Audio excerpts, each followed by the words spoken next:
Guys, good morning and welcome back to a new blog. So আজকে আমরা ও সাজুগুজু করছে, তার কারণ হলো আজকে ওর লাস্ট ইউএসজি মানে 9th মান্থের যে ইউএসজিটা হয় সেটা ইউএসজিটা করতে আমরা আজকে যাচ্ছি।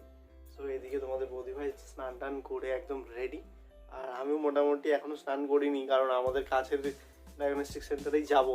তো আমি এসেই চান করার প্ল্যান নিয়েছি কারণ বুঝতেই তো পারছো ঠান্ডা পড়েছে। তো এসে আমি স্নান টান করবো কারণ এমনি ওখান দিয়ে ওই সব জায়গাতে ঘুরে এসে স্নান করা ভালো। তো গাইস চলো, আমরা মোটামুটি ও রেডি হচ্ছে আর আমি একটু রেডি হয়ে নিই। তো তারপরে বেরিয়ে তোমাদের সাথে কথা হচ্ছে।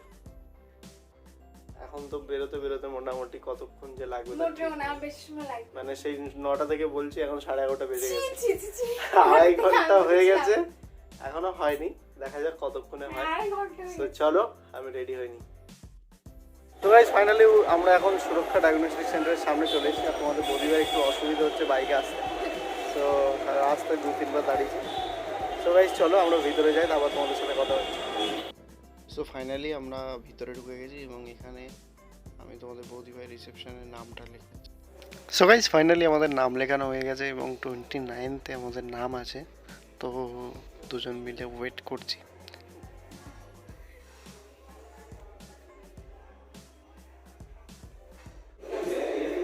আমরা এখন ওয়েট করছি, এখনও ডাক্তার আসেনি, 12:30টার সময় আসবে, তারপরে ইউএসজি ডান হবে। সো গাইস ফাইনালি এতক্ষণ পর যে টাইম ওরা প্রোভাইড করেছিল তার থেকে অনেকক্ষণ পরে আমাদেরকে ডাকলো এবং পেমেন্টের জন্য গেলাম। তো এরপরে আমি পেমেন্টে করে দিয়ে রিসিপ্টটা নিয়ে নিলাম, কিন্তু এখনও পর্যন্ত ডাক্তার আসেনি, এখন লটস অফ টাইম আমাদেরকে ওয়েট করতে হবে। আসবে তারপর, এখন আসেনি, 11:30টার সময় আসবে।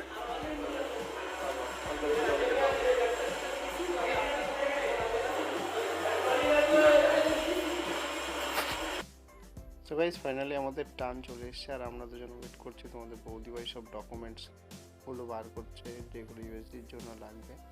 ওই দেখো তোমাদের বৌদিভাই ভিতরে ঢুকে গেল আর আমি এখানে একা বসে আসলাম, আমাকে তো ভিতরে অ্যালাউ করলো না। তো আমি এখন বসে বসে এখানে ওয়েট করছি তোমাদের বৌদিভাই কখন বার হবে, আর এক্সাইটমেন্টটা খুব বেড়ে গেছে ভিতরে যে কি হবে কি হবে। সো গাইস এতক্ষণ অপেক্ষার পর ফাইনালি তোমাদের বৌদিভাই বাইরে আসলো।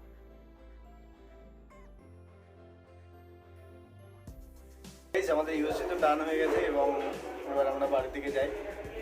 চলো এবার আমরা বেরিয়ে যাচ্ছি, লিফটে আছি, দেখতে হচ্ছে লিফট নামছে। চলো বাইরে বেরিয়ে কথা হচ্ছে। সো গাইস আমাদের ইউএসজি কমপ্লিট, এবার আমরা বাইরে চলে এসেছি। সো ভীষণ রৌদ্র বাইরে, আর তোমাদের বৌদিভাই একটু চিন্তিত কারণ ডাক্তার নাকি কী সব বলেছে। তো যাই হোক, মানে বলছে পুচকের ওয়েটটা একটু কম আছে, যতটা থাকা দরকার তার থেকে একটু কম আছে।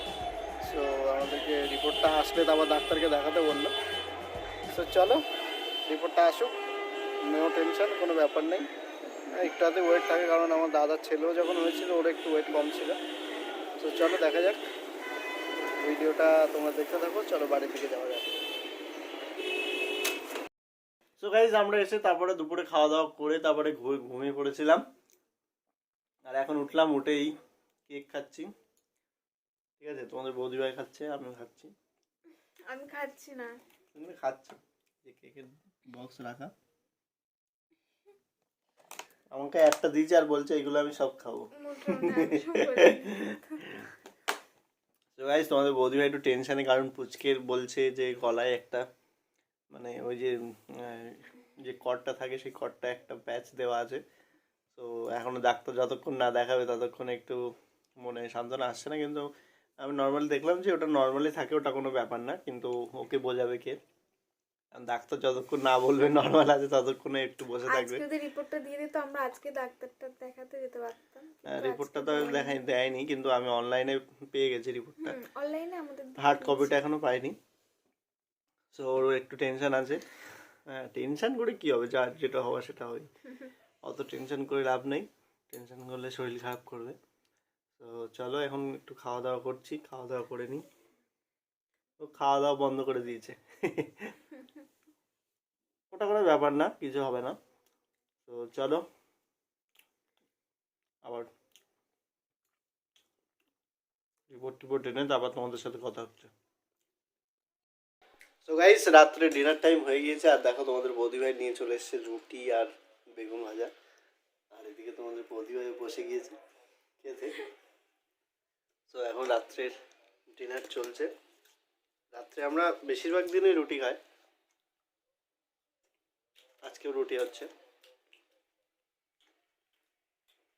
তো আজকের ব্লগটা তাহলে এখানেই শেষ করে দিই, আর পরবর্তী ব্লগে দেখা হবে। তো ততক্ষণের জন্য